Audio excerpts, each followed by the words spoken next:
Hello, Nebworth. Welcome along to another episode of the Endless Celts Podcast.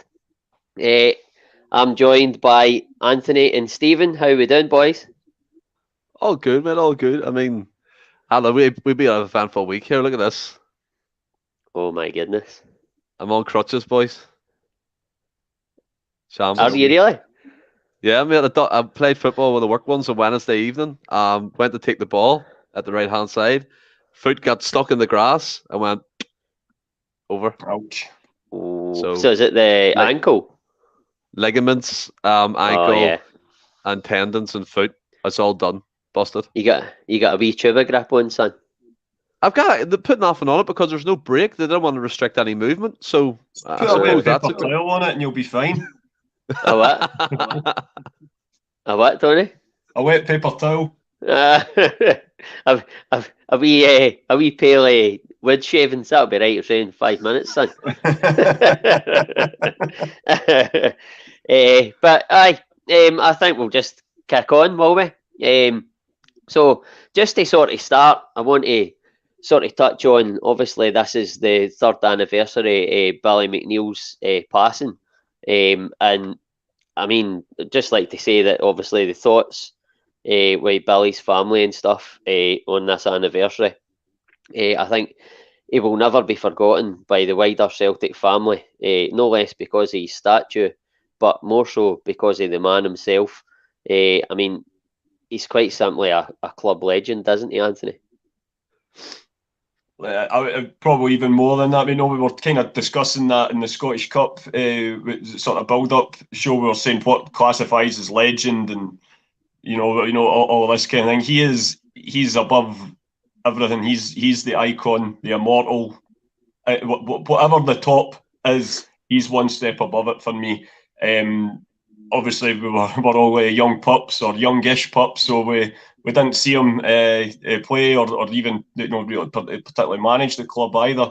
But everyone we always say, you're raised in Celtic, and you get, it's like a lineage through everyone's families, and you grow up on the tales of these guys and what they achieved. And Billy was the Lion King. He was the leader of that team, and I had the privilege of meeting him a couple of times, and he just, for everything he achieved in the game, you think, God, that man deserves to have a wee bit of ego about him, and he had literally zero of it. He just, similar to the rest of the guys in that team, just total humility, and just loved being in amongst the support, telling stories, hearing stories, and his mark on the club, his legacy and his name will live on forevermore. And there could not be a more fitting person to lead up to the Celtic way, to paradise on London Road. God bless him. Absolutely first class, Tony. I just couldn't have put that better myself. Superb. Not many can. I know, Mr. Wordsworth. But I mean, just a brief word for yourself, Stephen. I know that'll be a tough one to follow, and obviously you don't remember Billy. Well, I was going to say as fondly as we do, but I mean, goodness me, we don't either, eh? I'm not even 40 yet, but I mean, just a brief word for yourself on the man. Yeah, no problem. I mean, first of all, for the future Watson, I will be Ross's glamorous assistant tonight doing the comments, so keep them all rolling in. I want to say, even to everyone's watching, Jed, Brian, Daniel, Peter, these are all welcome. Martin Kay's back in as well. But in terms of Billy McNeil, what a guy. Caesar, the legend, lifting the European Cup. That's one of the images that sticks in my mind when I think of Celtic Football Club. Absolutely tired and busted. He just walks up. It's iconic. Him by himself, the police and all around him, supporters, and the rest of the team just watching him do it. It's just fantastic scenes. And as Anthony rightly said, he embodied Celtic Football Club right to the end. His last days, he was always telling stories whenever he could. He was attending matches. He even did the Champions League draw at one point when he was ill, which is just a credit to the man and nature he is. And you're right, I don't remember him fondly, but trust me, McGranda, who will be watching along, fills me in quite regularly and all these players, so I'm quite versed on it. But Billy McNeil, just a captain, a legend, an icon, and as Anthony said, if there's words more than legend and icon, he's definitely above it. What a guy. Aye, I mean, I totally agree with that. He was a player, he was a captain, he was a leader, he was a legend, then he was the manager. he done everything that you could possibly hinky at Celtic and more. And God bless him, like Anthony says. But God I mean, and moving on, the news sort of came out the day that Andy Gorham is he's begun a battle with cancer. I don't know the full ins and outs of the story. I've not had time for you to come in for work to look it up. But again, just thoughts with Andy Gorham on hearing that he's been treated for cancer. I mean, what can you say? A rival, but equally a legend on the other side of the city. And I suppose the biggest compliment you can pay him is he broke our hearts on more than one occasion. So I would just like to wish him all the very best for everyone at Endless Celts. Mm-hmm. Absolutely. I echo that. Yeah, I'll second that. Absolutely, mate. Aye. So, I mean, moving on for that into the podcast, but to start off, because I was going to say it's been a slow week. Obviously, we're off the back of the Rangers game there. We'll no dwell on it too much. It was a semi-final defeat. The boys covered it brilliantly on Tuesday night. But I wanted to sort of add a slight element of fun into the podcast and involve the all the viewers and just do like a who am I? So basically, what I was thinking is I'll do a clue now. The guys can fire in with if they think they can get it off the first clue, fire in with their answers. Stephen will be obviously, as you know, keeping an eye in the comments, and then halfway through the pod, I'll give you another clue, and then towards the end, I'll give a third and final clue, and then at the end, once the answer's revealed, Stephen can obviously bring up the guys who got it right, and even some of the guys who were wildly wrong. So clue number one is I was born on the 25th of January 1983 and made 12 Celtic appearances. So that's number one. Can we play? Aye, of course you can play. Fair enough. Surely there's not going to be any guesses after that. That's quite vague. I was thinking start off very vague and see what happens. But that's clue number one. Jed will probably get it. Hold on. Randy, where's my brace? Wants you to say that again. What a name. I wanted to say his name again. Right, so clue number one. I was born on the 25th of January 1983 and made 12 Celtic appearances. It might be Craig Bellamy.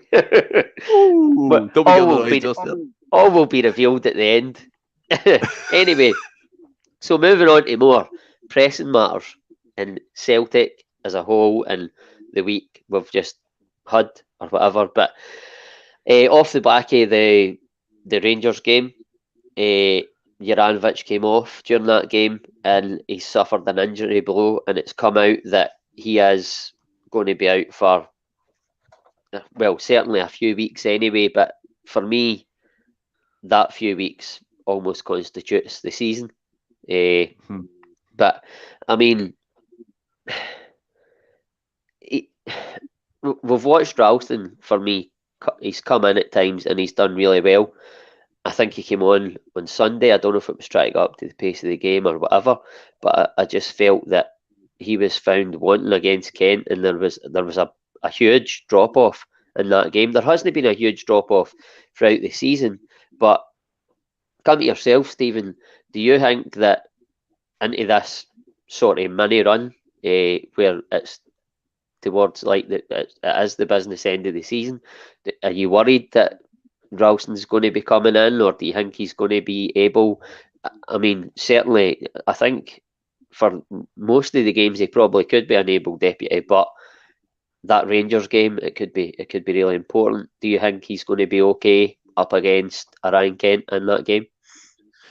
Well, see, I mean, Ralston was like the trailblazer at the start of the season. We all kind of mumbled and groaned when he got that 1 year extension, but he did prove us wrong in the early beginnings of the season. He was absolutely fantastic. He was getting the line for Scotland call-ups, and we were all praising him. He was doing well in European football. But I think you're 100% right when you say, come on there in a derby game on Sunday, and he just didn't quite reach the levels that we know he can. I think Kent had him on toast.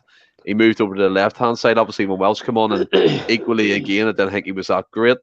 It doesn't worry me to the extent what I think it's going to hinge their season. What worries me is he comes in and his confidence is down, or he has a lapse of form, and he kind of reverts back to the player that we all thought he was before he had that blister start to the season. Juranovic is a big miss, a Croatian international right back. What a player. Their number one right back, our number one right back, can play in the midfield if he wanted to. He can spray passes and he can do anything really. He's fast as well. He will be huge. What I'll say about Ralston might sound a bit disrespectful, Ross, but I think he copes well with lesser opposition. So, like of Ross County, he saved us last time in Dingwall, that 94th minute header. He can come in and do a job in them games. The game come up against Rangers. Yes, it's a worry he'll be pitched against Kent, because we know sometimes Ralston gets involved in like heated, like kind of to and fro and duels like he done with Neymar when we got stuff 7-1. He's more interested in laughing in their faces. But at the moment, I'll base it on the Ross County game coming up. I think he'll do well, and if he does well in that game, he should have the confidence to do well against the likes of Kent and Rangers in the coming games. I mean, I would have to agree with that. My thoughts on it are similar. I think that possibly even if Juranovic had been fit for Sunday against Ross County, I think he might have went with Ralston anyway. He did up at Dingwall the last time, and it paid off. But I think, like you say, I think it's good that we've got this Ross County game before the Rangers game. I think if we went straight for the semi-final and the Rangers game had been the first game, like we all thought, going straight for that semi-final into the Rangers game, I think he could have toiled after what he just, the sort of performance he came off the back of. But what's your sort of thinking on that, Anthony? I would say very similar to what you guys have sort of alluded to. Like you said on Sunday, I think it wasn't just necessarily Juranovic having to come off, but obviously the injury to Taylor didn't help either. So you were getting overloaded on both flanks, and like you say, the drop off was probably the most noticeable one we've seen all season. But having said that, I couldn't agree more. I think the way that the fixtures fallen, I mean, Tony Ralston's greatest hour this year has been up in Dingwall when he had that season defining last minute winner. So if there's any place to go back to get your confidence back up, it's the place where you've shined brightest this season.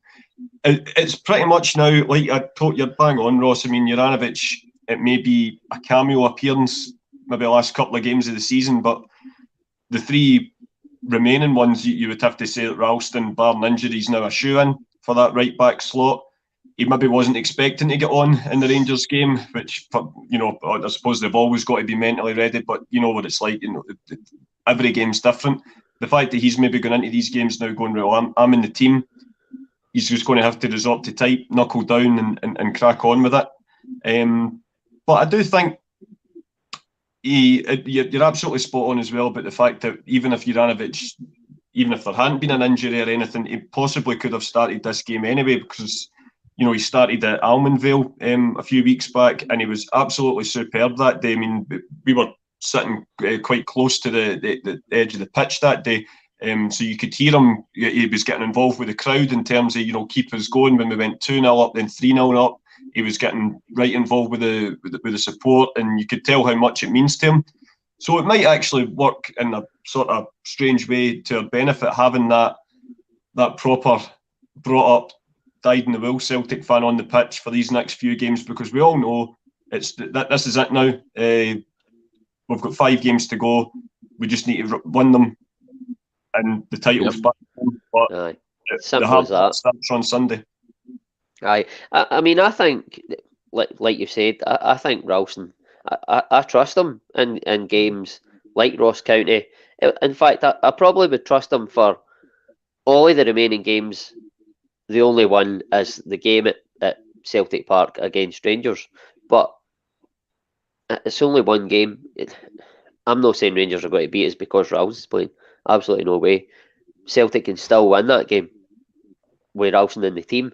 But I think against Rangers and in Europe, I think Ralston, he's not our number one right back for a reason. and it's because Agreed. in the big games and at European level, he is just sort of short of what we need. But you touched on Taylor there, Anthony, and when I was sort of kind of making my notes on that last night for the pod, I didn't know at the time that Taylor was going to be fit. It's obviously came to light. He done part of the presser the day, but it's came to light that he's obviously going to be fit.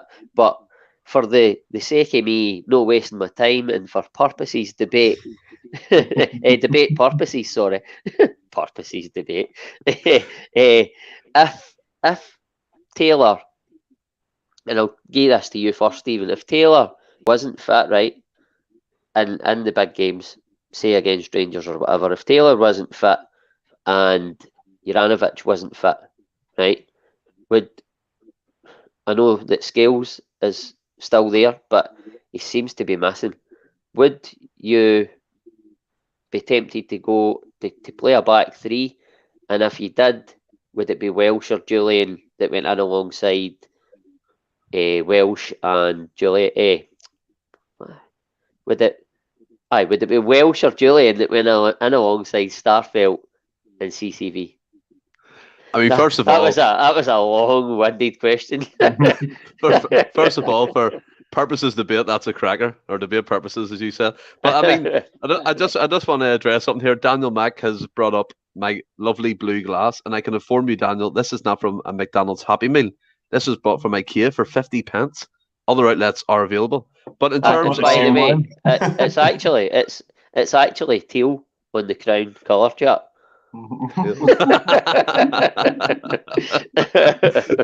But I mean, just as well, the comments as well, Ross, before I come on to that, and everyone's saying that Ralston could do a job. Majority are. I think it was Jed said it along the lines of that every player needs to turn up, not just Ralston, which is 100% true. And go back to the one you said there, we do a back three. I wouldn't, for the simple reason why is because Postecoglou hasn't really done that at Celtic. Maybe he's done it for 45 minutes of the game before. No.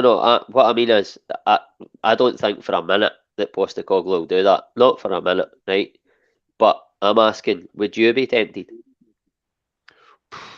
If I didn't have a Juranovic or a Taylor? Be a bit controversial here. Before I would do it, I would try Hatate at left back and Ralston at right back. By the way, it's not a bad shout. He played there for Japan, didn't he? Yeah, he did. And I think as well, he played there for the club in Japan too, the Frontier, Kawasaki Frontier, where we got him from. But I mean, you look at it, if you're going to do a back three, Julian, bit too slow for me at the minute, bit laboured obviously because he hasn't got much. Be probably match fitness issue there. You'd have to probably put in Welsh, and I thought Welsh was absolutely dog shit when he played against Rangers on Sunday.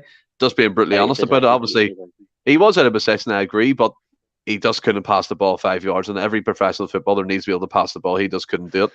If I was going back three, I would go Welsh, Vickers, Starfelt. That's what I would line up with. You would go with Welsh. For me, I would probably go.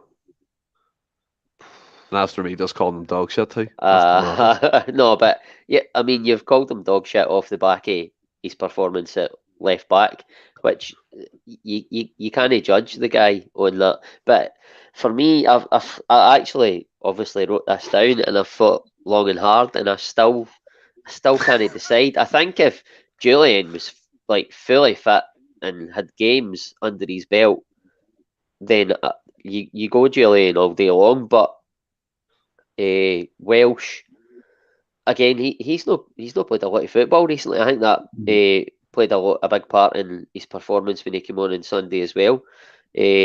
But at the moment, I would probably just go Welsh, the Bumblebee. I was saying to Tony just before we came on. It's a bit. Do you know Ricky? Yeah. I thought you'd said that the last time. The big man go way back. Aye. Absolutely. Soundest guy on planet Earth. Except me. Come on, you. I know what's going on here, Alfie. No. But I think right now, if I was going to play a back three, I would probably just go Welsh. I don't know how I would line that back three up. But Put Joe Hart in the middle of it. I can, eh? What about yourself, Anthony? Would you be tempted to go to a back three? Even for the... It's controversial and it's not going to happen. And I'm not saying it's just for talking's sake. But in that Rangers game, if Taylor... We know they're going to be fit, right? But it's just a wee fella. A wee bit of fella, son. Nothing wrong with a wee filibuster. That's it, kid. You know, I think it probably would be Welsh as well, just purely on the fact that he's featured slightly more than Julian. But sorry, Anthony. But would you go a back three, or would you stick to the four and play Scales?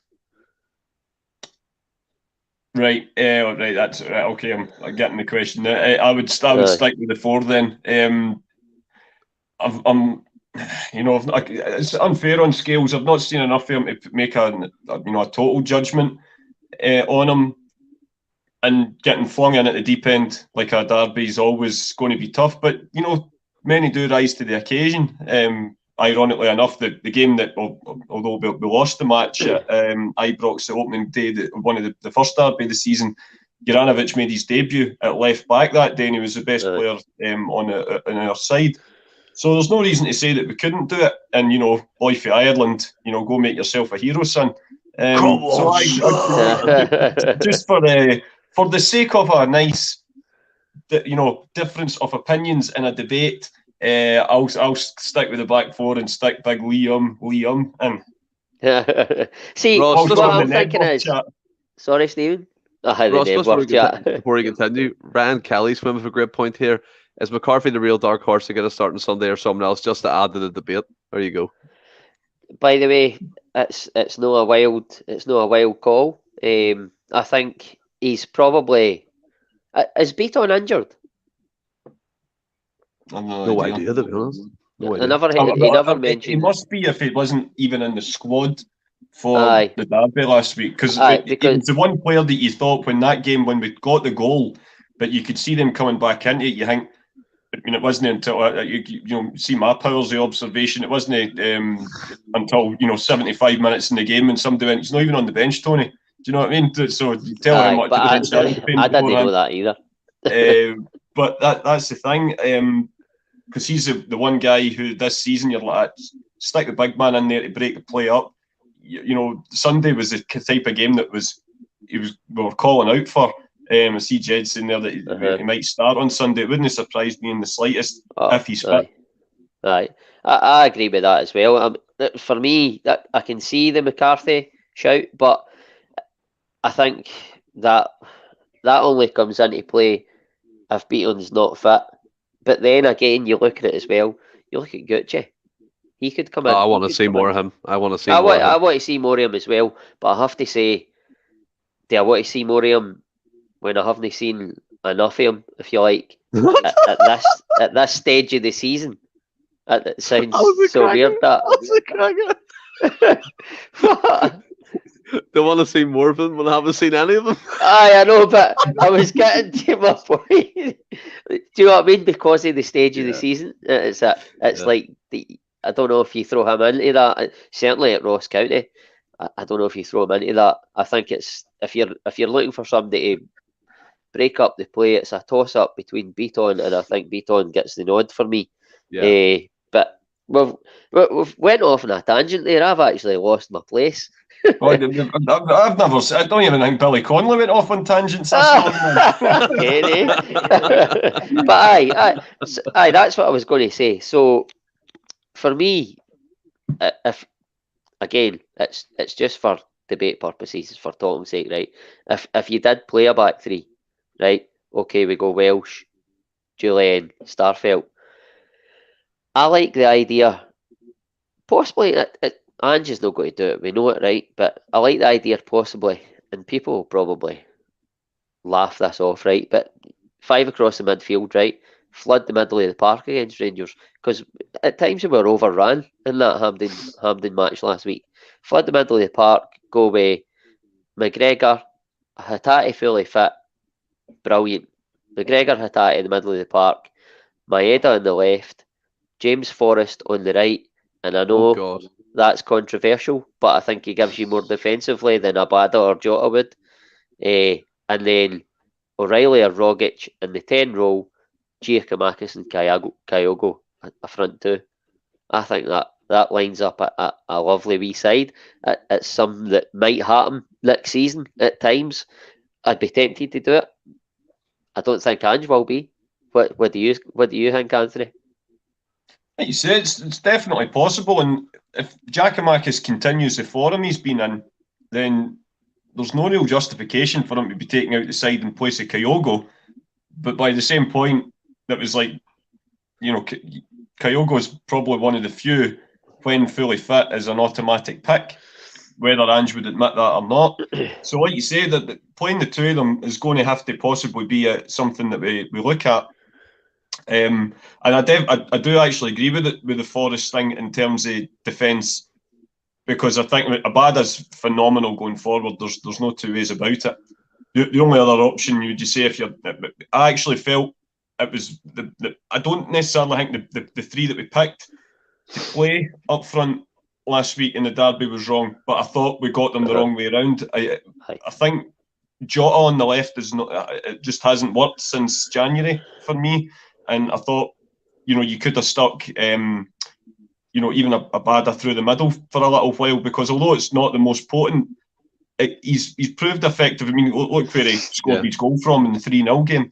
So, I would have Jota on the right. If he's deciding he's playing Jota rather than Forrest, I would have him on the right-hand side, because he's been fantastic on the right when he's featured since he's been back. But which I'm quite, is shocked to say, because in the early stage, you couldn't imagine anyone else out in the left bar Jota. But, I think Maeda's made that spot his own now. And I think we get the best out of Maeda when he's on the left. So that's probably where it's at. But I definitely say, especially for next season, if the two of these guys keep this vein of form up, then you can't justify leaving one of them out. I know it's trying to fit all these guys into the team, but I mean, moving on to the sort of the pressure slightly, just on the injury front, I think we were all heart in the mouth, but we all now know that it's as far as I think it is only Juranovic that's out. Yeah, GG's back.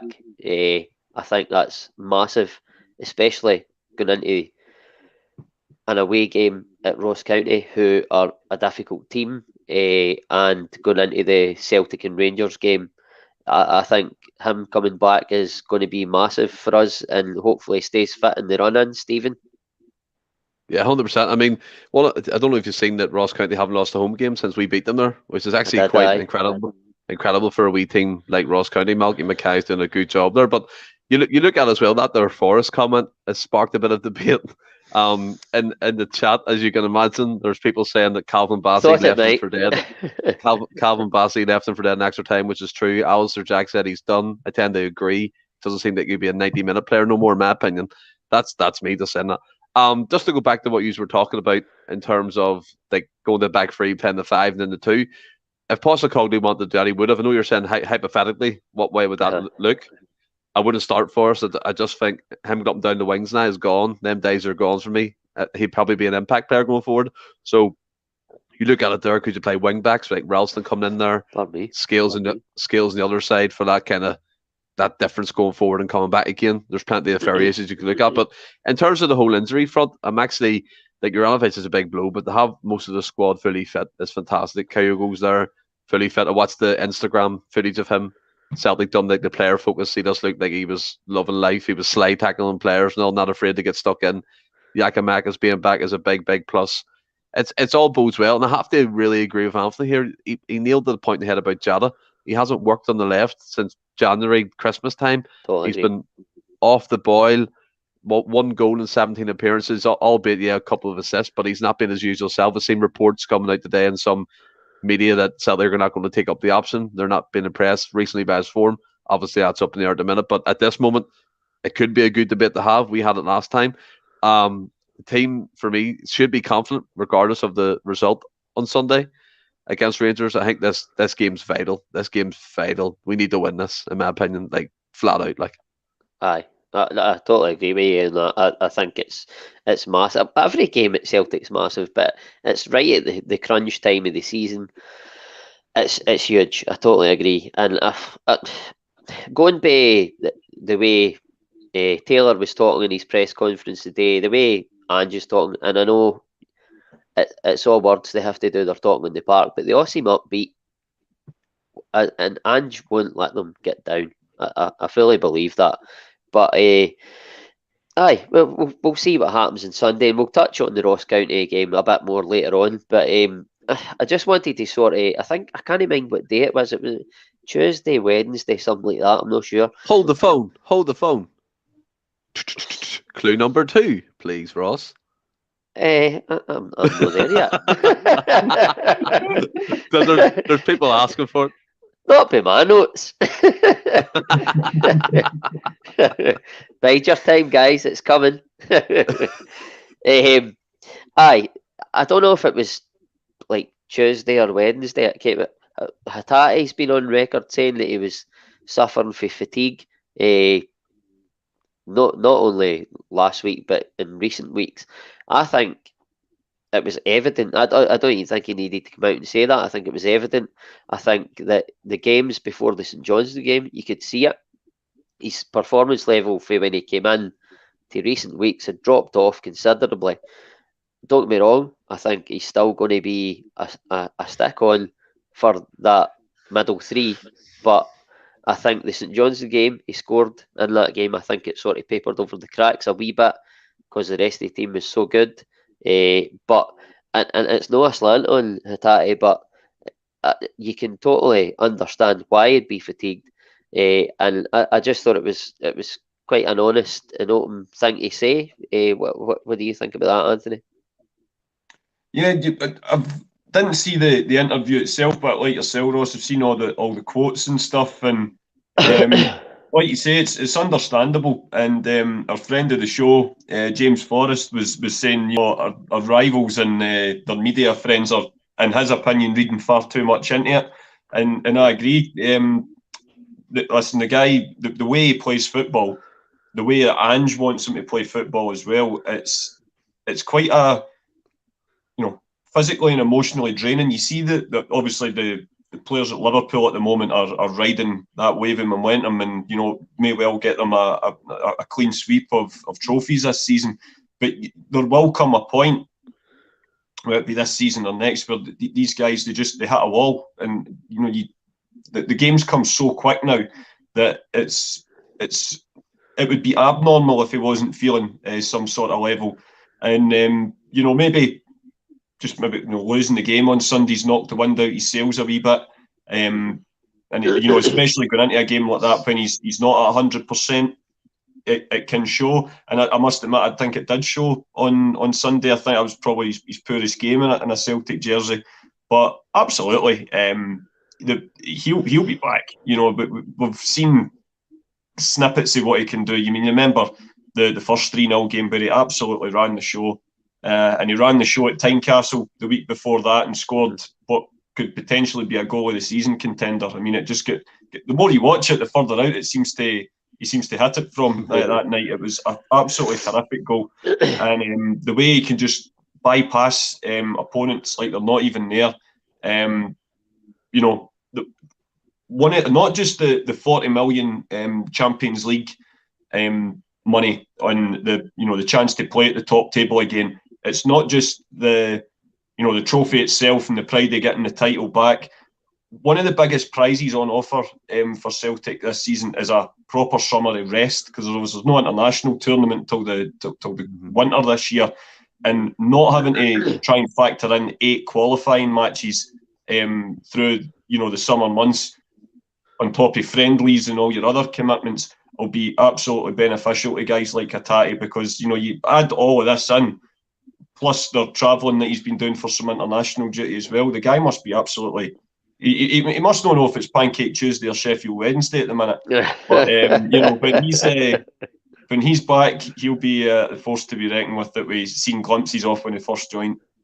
Aye, I totally agree with that, and I was sort of alluding to that, like the Hearts performance, the Rangers performance, like when I was like saying it wasn't a slant on him. I feel like, I mean, the goals, the second goal he scored against Rangers and the goal he scored against Hearts at Tynecastle is enough.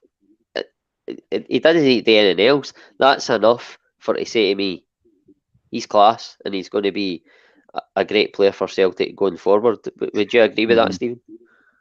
100%. I mean, there's people coming in here that literally saying what you said, Anthony. Rest will do the Japanese boys in terms of, in general, a good turn because they've came from playing a full season in the J League.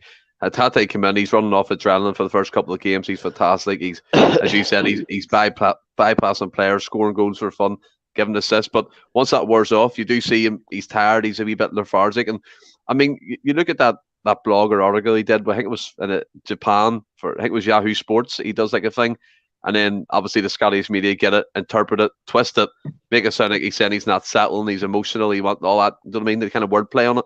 I think James P got that right in my opinion.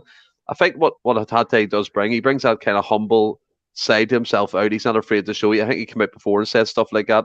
Adjusting to a new league is difficult. Obviously, it's difficult. He's coming from Japan, more technical, where this is more physical, faster pace, but he'll be an absolutely fantastic player. And you mentioned Liverpool. They've had some great Japanese players, Kagawa, Minamino, all them type. Not Kagawa, Minamino, you know what I mean? But unbelievable technicians. Fantastic. Kagawa played for Dortmund, didn't he? You know, he went to United, wasn't it? I was going to say, I'm sure he played for Madrid. Yeah. But that's what I'm saying. Once these guys settle, they'll be unbelievable. Maeda's already proved that he's slow burner. He's come in now, he's scoring goals. His work ethic's through the roof. Kyogo's like the benchmark. Obviously, people compare him to that. Edoguchi will, in my opinion, in time come off and be an absolute quality player for us. But Hatate will be unbelievable. The slippers he's shown us is he's fantastic. He can pass the ball for fun, go by players, score goals. What more do you want, Ross? What more do you want? You can't ask for any more. Just what you're saying there, obviously. What do you call him? Hatate is suffering from fatigue because I think it was Alistair Jack had said he's played a full J League season, which we all know that, and I think Maeda has done the same. But the difference with Maeda is he's not human when it comes to running about a football park. It's ridiculous. He doesn't look like he's played a full J League season, but some people are different. You look at Maeda. I watched him. It was like one of the unique angles. I think it was the game at Ibrox, and it was after they scored the goal. They were, you know how they trudge back to the halfway line or whatever. Maeda's walking back, and I'm like, look at the size of his legs, man. Get like his thighs. His legs are. You look at him, he's not a huge guy in stature, but his legs are ridiculous. But I think I totally agree with Hatate is going to be a top class player for Celtic. He has been already, and he's going to be an excellent asset going forward into next season for Celtic. I've absolutely no doubt about that. I think as well, what you have to look at, he's going to be, unfortunately, probably a sellable asset. Like if he continues the kind of trend he's on, with signing for peanuts. I know you don't like obviously talking about the future, but you know what the Celtics board mindset is. They'll look for money value in that. If he keeps going the way he goes, 10, 15 goals a season, which he probably will get the full season if he's already getting 4, 5, 6 now, then you're talking millions of pounds for a player like that. Box-to-box midfielder, scored goals, picks players out for fun. As Anthony said, goes by them. He's an all-rounder. He definitely is. Aye, but the hope is like that because Ange is bringing players in now. He said it himself. He's bringing players in. He's buying players who want to be here for 3, 4, 5 years. He's not doing what Rodgers done in signing players. And that's fair. He wasn't selling the club, Rodgers. He was selling himself and saying, "I'll bring you in here, make you a better player, and get you moved down south." Whereas Ange's, if you're not committed to the club, then you're no for me. So I'm hoping that we can keep adding to this team and keep the nucleus together for 4 or 5 years and try and make some inroads in this European stage. But 100%. Time will tell on that. And I think I'll move on to clue number 2 for all the desperados in the comments. Not that I'm seeing them. But clue number 2.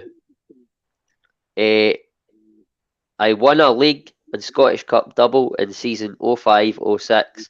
So just to remind people, if MD's just joined us, clue number 1 was I was born on the 25th of January 1983 and made 12 Celtic appearances.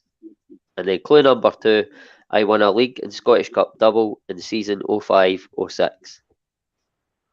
I think, to be fair, it was me wanting it. Was it I? Are we any closer, boys? I know who it is, but I'm not saying.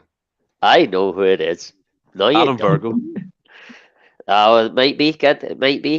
Might not be. Jed's coming. Adam Matthews. Another good shout. It's another good shout. We're in the right ballpark, boys. I'm not saying these are right, but definitely a good couple of guesses there. Where are we? So moving on to, for me, I'm not sure, I don't want to be harsh, but for me, I think Sunday, it highlighted some areas that we possibly need strengthened. What's the question again? Come on, Ricky, he's at it, isn't he?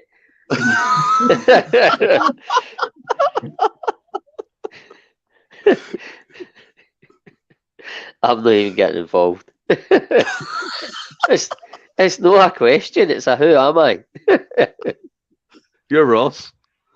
Aye, I'm alright. I don't know what's happening here. I don't know if he's at it or wants to know the clues again. Who do you think, boys? Haha, Ricky, right. Okay, we'll move on.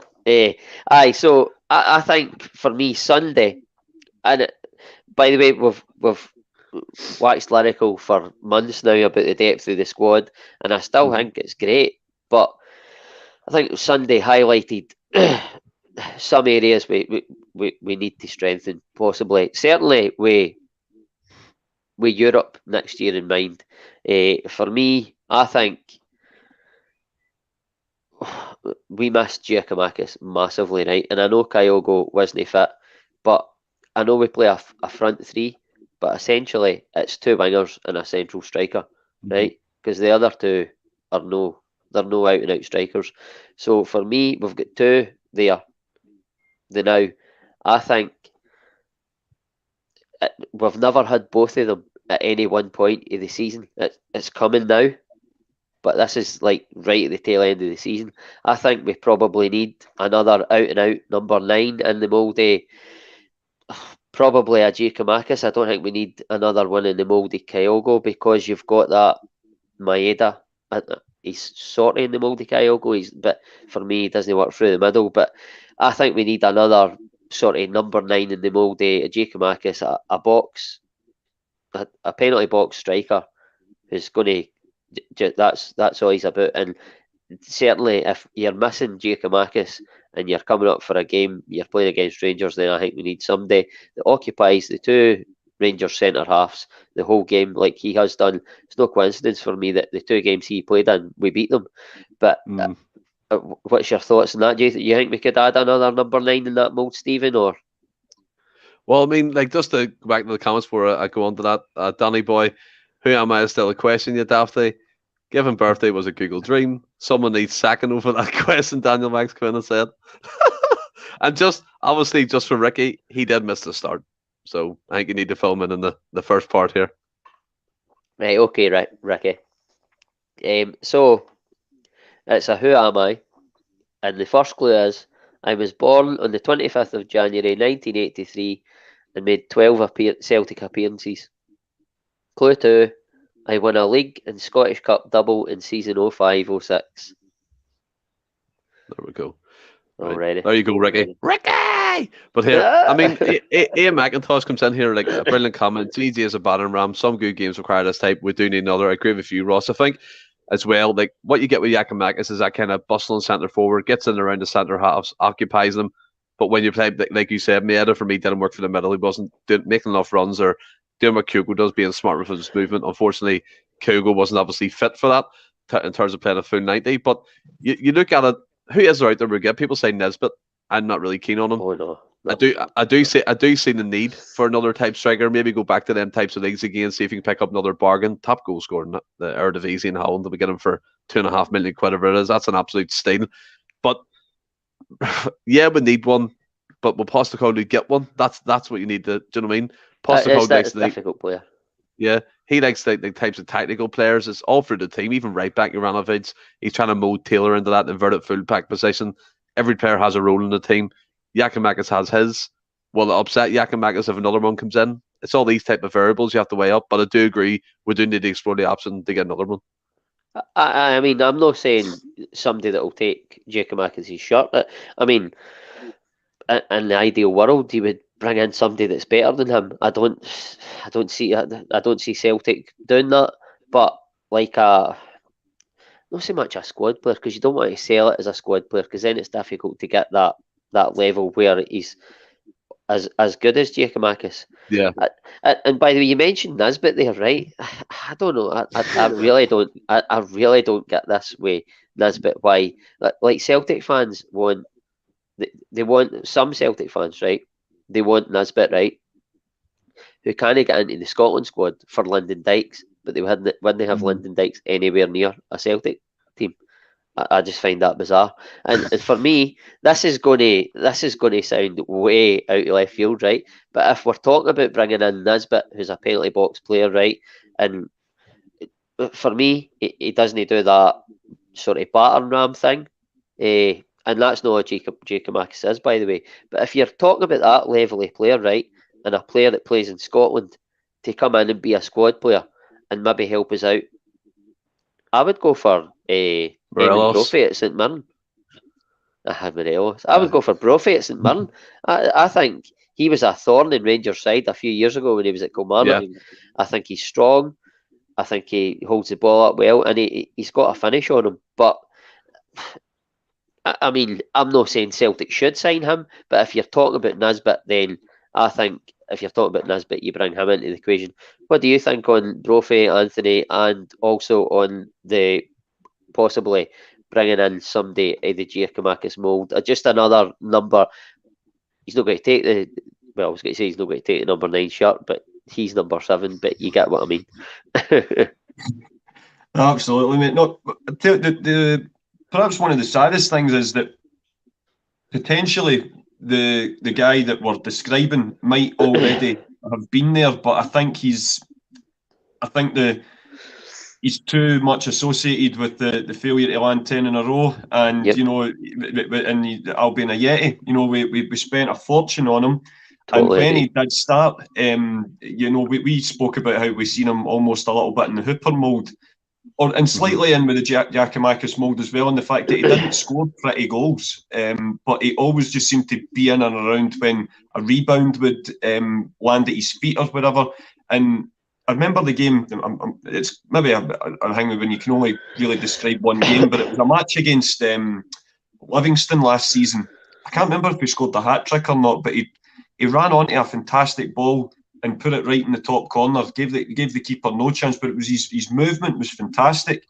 And you just think, God, maybe if he did sort of knuckle down and, you know, and to be fair, he actually started the Betis game when we won 3-2, but he came off injured. He looked like he'd made a great start in that game as well, but then he's pulled his hamstring and he's not had a look in since. So, you know, if you can get that type of player in, like you say, might not be the first regular start, but just somebody that can always keep the other two on edge, then, you know, you're onto a winner. I must admit, in a previous, I mean, I'm on record this time last summer to say, instructing the Celtic board, go and pay the $4 million for Nisbet, because I did rate him, and I do think there's a player there, but I think perhaps similar to the young lad that was at Dundee United, what's his name, was it Shanklin? You know, you can have this. Yeah, you can have this sort of real purple patch, but if you don't, you need a bit of luck. Don't get me wrong, but if you don't get that spark, that break, very quickly that patch can fizzle out. And you know, I think Owen Shanklin went over abroad, and the team he was on loan with have been relegated. He's just, I mean, we always saying that Nisbet can't get Dykes out of the squad. I mean Lawrence Shankland, a natural goal scorer, so far away from the Scotland setup, it's unreal at the moment. But I think Nisbet's, again, perhaps similar to Mikey Johnston, he's had a horrific run of injuries on top of some bad luck as well, and Hibs certainly haven't had their troubles to seek this year with regards to form and whatnot, but a lot of it's self-inflicted with some of the baffling managerial decisions they've made. But I just think Brophy's definitely more the battering ram that you describe. But I think in terms of where we would need to strengthen, and as much as we are both big Taylor fans and we love him to bits, but definitely in terms of, if you've got Europe in mind, it's similar to obviously Ralston on the right hand side is not a European level right back. We would probably say, we love him, Greg Taylor's not a Champions League left back either, so I would imagine that is where a significant sum of that money will get spent on. But yeah, the manager needs options across the board. I'm interested, like you guys, to see what Gucci can bring. He was obviously picked off the park by Barry Ferguson's gang of Neds in the Scottish Cup early rounds, and gang of Neds. We've just not had the chance to sort of see what he's all about next. But he featured briefly against Hibs the night when they all made their debuts, and he looked good. They touched the ball a couple of times, played the simple pass. It was nothing crazy, or there was no wow factor in it, but it seems to be, for what he is, quite an effective player. So hopefully guys that maybe haven't featured as much this season that we've signed can feature next year as well. And by the way, Ange being Ange, Gucci will probably walk into the team and as part of that three. He'll probably play the back of he'll probably play the back of McGregor on Sunday. That's just what Ange does. He just shocks us all the time. But you mentioned Taylor there in the left back berth, and that's what it just brought me onto it nicely. That's what I was going to touch on next, Anthony. So you're just reading my mind, kid. My friend, that's it, kid. You're just reading my mind. But I was just thinking, like, obviously, everybody who watches the podcast knows I'm a big fan of Taylor. Gregory. I defend him, Gregory, but I defend him to the hilt, and I'm not saying I was right, because I'm not, but I'm not meaning that. But I think he's sort of justified mine and like Wally's arguments for him. But again, I agree with what guys like Franny and stuff have said, and Stephen on the pod about we can always do better, and with the Champions League in mind, Greg Taylor, I really, really like him, but I agree with you, Anthony. I think it's a spot that will probably try and get somebody in, whether it be, certainly to challenge Greg Taylor. If he can come in and he's at the Juranovic level, then that's what we want. But I think for me, it's a position we need to strengthen, because I think it was highlighted again at the weekend when Juranovic went off. Scales, I don't think, he wasn't in the squad for a reason, because obviously he doesn't envisage it. Juranovic is going to get injured, and then Taylor's going to get injured, and they're going to have to bring on Welsh. I think for me, that's probably a position that they'll look at and really go and try all out, like they did last year with the right back berth. Would you agree with that, Stephen? And sorry, what else? What is there any other areas with the Champions League in mind that you would try and strengthen or look to strengthen? Yeah, I mean, Alistair Jack, let's go back to the comments here, made a great comment.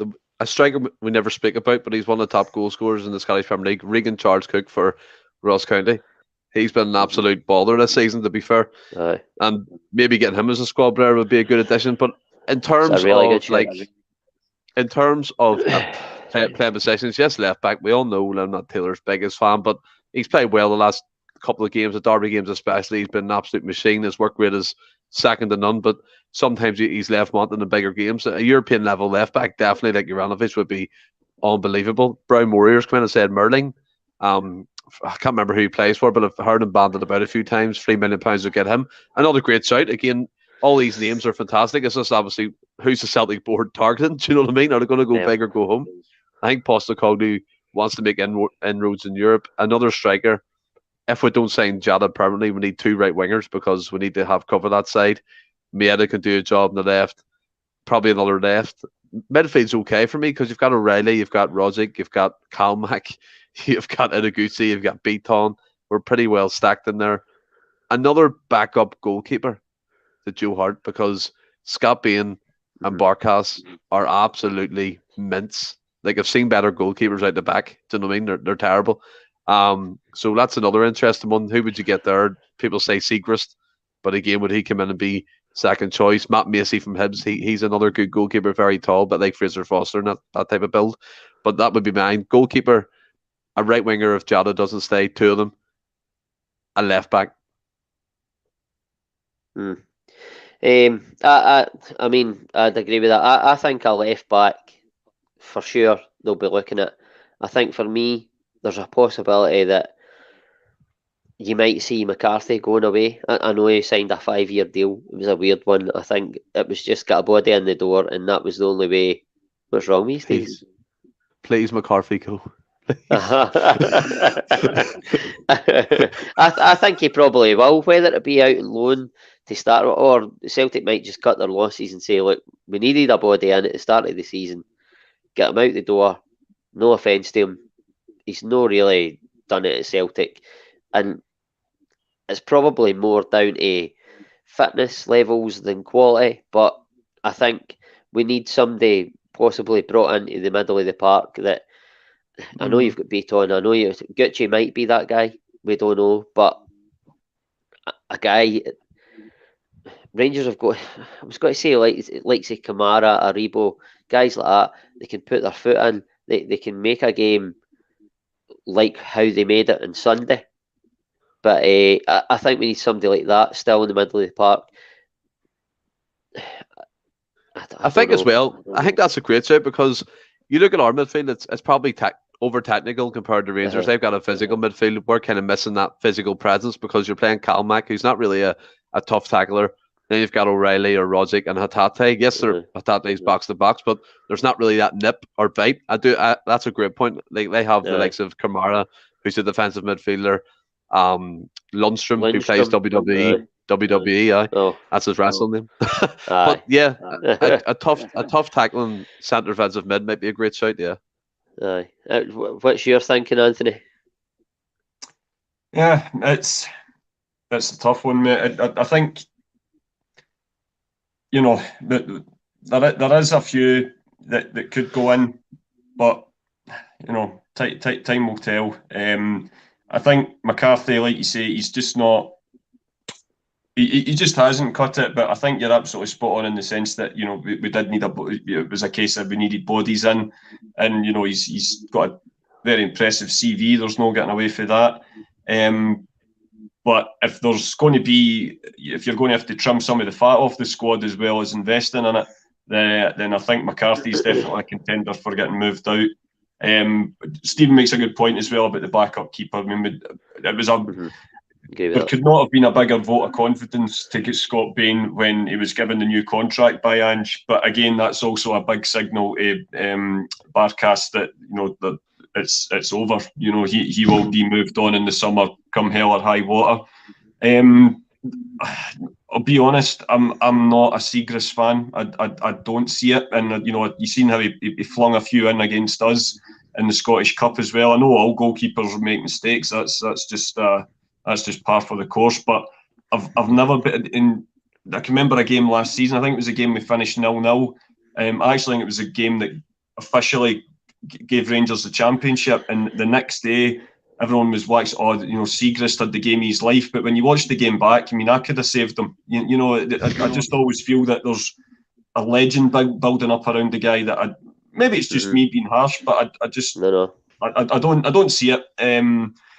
If there was any goalkeeper out with Joe Hart that I would have in the SPL, I would be, you know, but it's obviously not going to happen. One of the worst bits of business we ever did was letting Craig Gordon go, in my opinion. And you know, we've seen some of the saves he's pulled off this year. You know, he's got them at a cup final with that save on Saturday. Sorry. It's world class. Doesn't even begin to describe that save for the header. And hopefully he'll be lifting another cup come the end of May. But in terms of the keepers are all much of a muchness for me in Scotland at the minute. Lanky, Mark Brown. I don't see it. For me, there's no any difference between Siegrist and Mark Brown. There's kind of what I would think on it. The one guy that I did like a few years ago was I can't. No, that's terrible. I can't remember his name now. It was at St Mirren, and Celtic and Rangers were both linked with him. Jack Annick. No, it was going into the 10-in-a-row season. He was a foreign player. Begin the V, didn't it? Yeah. He went to QPR, I think, didn't he? He looked like an absolute. He had like a kind of almost like Begovic type presence in the goals. Yeah, so it's the way I like my keepers to look. I did think he looked like he had something about him. But for reasons unknown, we decided to spend it. Vlak, that's the one. Alistair, we can always rely on him. I thought you liked your keepers to look like Lisa. I walked into that one. I just think, just build a protective wall around Joe Hart and make sure nothing happens to him for a couple of years, and I'll be quite happy. Aye, I mean, I've actually been in record saying that Scott Bain, I think he'll do a job for Celtic coming in on occasion. I still stand by that, but no, but hear me out, right? Because Scott Bain wouldn't be your automatic choice for the backup keeper. And if you're talking about a backup keeper and it's a keeper for Scotland, then I don't think it's going to happen because I think he's too good to beat. He wouldn't want to be a backup keeper. But Xander Clark at St Johnstone, I think, is a top keeper, and I think he could come in and.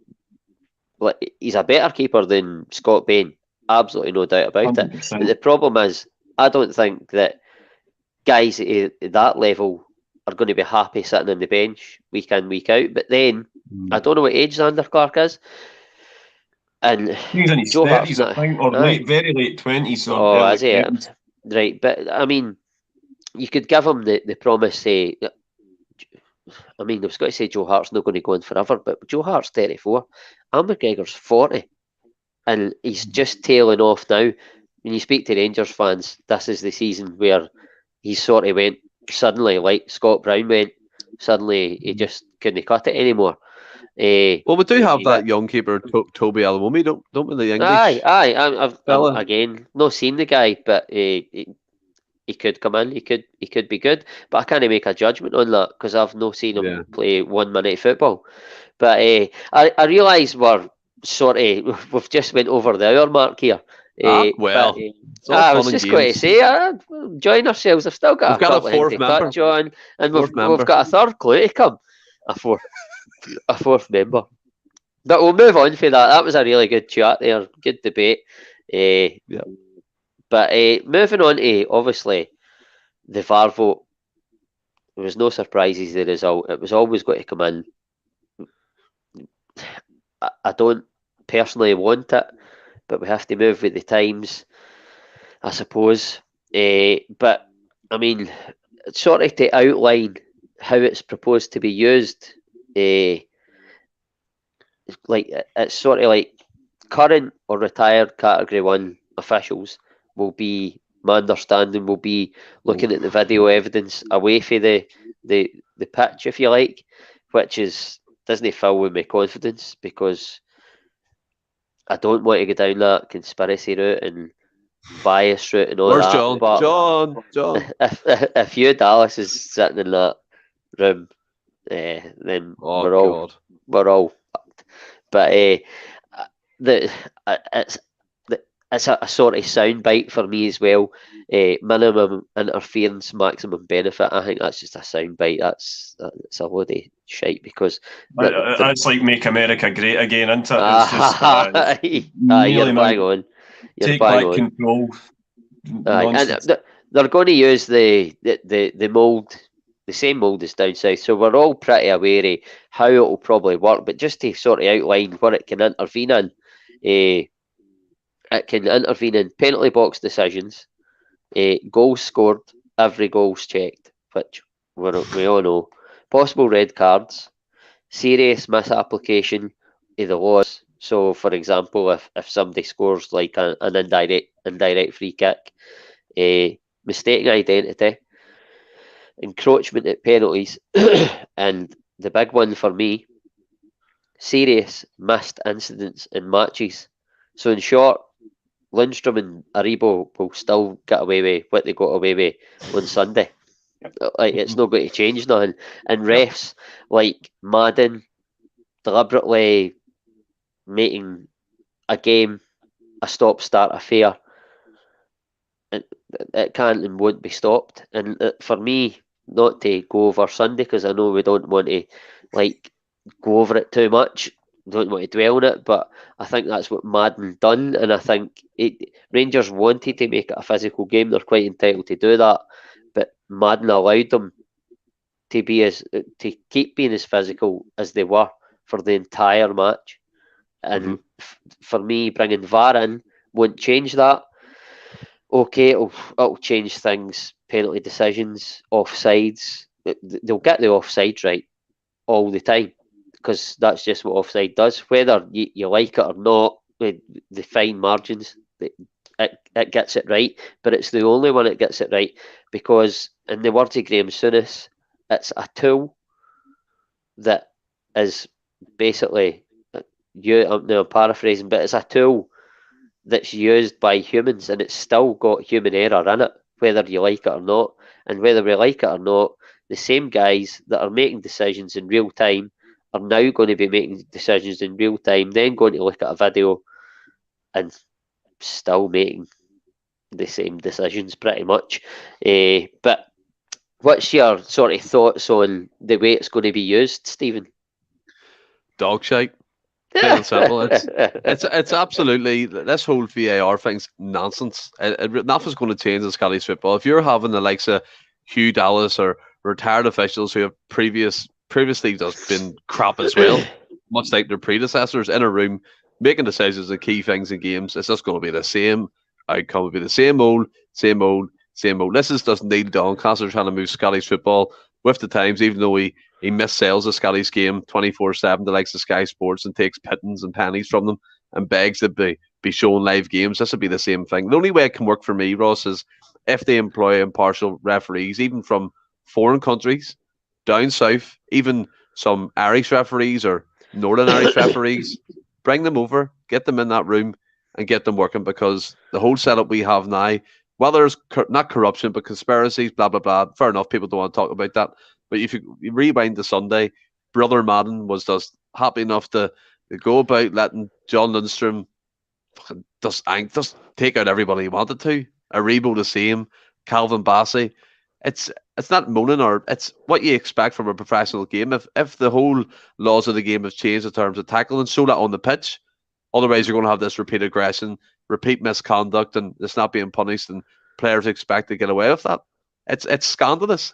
The whole system in Scottish football needs change from top to bottom. That's the SFA, the people who control the other leagues in the country as well. All 42 member clubs need to get involved in this, because an overhaul needs to happen. The Scottish game needs to modernise and let go of these officials who are just not fit for standard. Employ new people, train new people who actually want to do it, and just get rid of the crap. Plain and simple. I know what you're saying, but tell me one good referee in Scotland. No, but I'm not defending the referees by any manner of means. I think they're all shite. But I've said it before, I don't know if going professional will make a difference. I just think most referees all around the world get decisions wrong all the time. And I know an element of it is human error, but my biggest bugbear is watching a game of football, and I've watched football for years. I don't know if the viewers will agree with this, but I've watched football for years. I understand the game, and at times for me, or I think I understand the game anyway, but at times for me, referees it looks to me like they've never watched a game of football in their life. Like, you're not going to tell me that, I'm just making a judgment here, that Douglas Ross sits and watches football. He doesn't. They just don't understand the game. And I think it's evident when referees throughout the world, by the way, like, get fooled by, and it's part of the game, but it shouldn't be. Referees should stamp it out, right? When guys try and buy free kicks, a defender's try to shepherd it out. They know they've nowhere to go, so they just fall to the ground, right? Bang, free kick straight away. It's no free kick. He's through his cell to the ground. The strikers do it. Try to get their team up the park, buy a free kick, throw theirself to the ground. It's a bloody nonsense. And I think VAR should be brought in for things like that. But at the same time, I get why it isn't used, because then it makes the game completely stop-start. And I think before VAR was brought in anywhere, I think I was all for it. But seeing it being used, I think it takes away from the game. And I don't want it. It's coming, it's happening, but I don't want it. What about yourself, Anthony? You've hit the nail on the head, mate. Incompetence comes as a standard when it comes to particularly Scottish referees. All you're doing is giving the guys that no longer referee a game some technology to be even more incompetent. But adding technology to something doesn't necessarily mean it makes it better. Anyone that can tell me that VAR has enhanced the English Premier League, needs to be taken out. To paraphrase my Man United hero Roy Keane, you're living in cloud cuckoo land. It does not enhance the viewing experience of watching it on the telly. The people who have paid, £30-40 for a ticket for the game become second-class citizens because they're not seeing the decisions on screens or anything. And even in Scotland, most of the stadia don't have the big screens for that anyway. And it doesn't change anything. Nothing in terms of, I know they'll say, it would get the penalty decisions right, but you just hit the nail on the head about referees not really being able to read a game. There is a VAR controversy every single week down south, every week. And some of the decisions that it comes to or refuses to be right is baffling. I genuinely reckon that if you ask some of these VAR referees what 2 + 2 is, they would say 5.5, because they have absolutely. I mean, we've discussed some of the penalty incidents that VAR's given, especially this year. Down south, and again, I've got my red double, tinted specs on. But the penalty given for Liverpool a few weeks back, it took them about 7 minutes and about 15 looks at it. It was never a penalty in a million years. Turn around and gave it, and it's just week in, week out. It will not cut down the controversy. It will only give it a different screen for it to be on. And this is the other point. This is the other point that only in Scotland could you take a bad decision, make the wrong decision about a bad idea, but then decide to implement it halfway through a season. Fucking scandalous. I mean, honestly, I think Boris Johnson is more competent than the people on the 6th floor at Hampden. I genuinely think that because nobody with an ounce of common sense thinks that's a good idea. Aye. But that's Scottish football. And this time next year, it won't be the thing every week. We'll be saying about how bad Madden was. It'll just be, how did VAR come to that decision? That's all it will do. And anyone, I'm sorry, that thinks that this is going to improve standards or decision-making of any kind is living in cloud cuckoo land. Aye. No, I totally agree with you. And it's the decision for to bring it in halfway through a season is Neil Doncaster as fuck. It really is. VAR should be operated by former players, in my opinion. I don't know, that you still get the element of bias. If there's any affinity whatsoever, you've still got that element of bias. And by the way, people have spoke about bringing in, I'm sure John spoke about bringing in foreign refs and stuff like that. But a lot of foreign referees have still got a preference, whether it be Celtic or Rangers. And there's unconscious bias, where we like it or no. I think it's just a thing, but I don't know. It's one of these things But it's that's just coming shit. in. It's out of our control. We're just going to have to accept it and move on. Which I'm going to do now, and move on to move on to looking ahead to. Well, sorry, not looking ahead to Ross County just yet. We're going to do the final clue. Mind blowing. Mind blowing, innit? The final clue is. Right, yeah, research my notes. So I'll go over in case again MD's just joining us. The first clue was I was born on the 25th of January 1983 and made 12 Celtic appearances. Second clue, I won a League and Scottish Cup double in season 05-06. And the third and final clue, I was a central defender / utility player signed from Brighton. Yeah!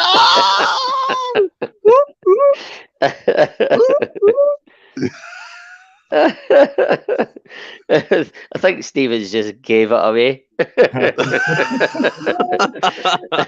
But not to worry. So moving on to looking ahead to the Ross County game, which we've done briefly throughout the podcast, but I think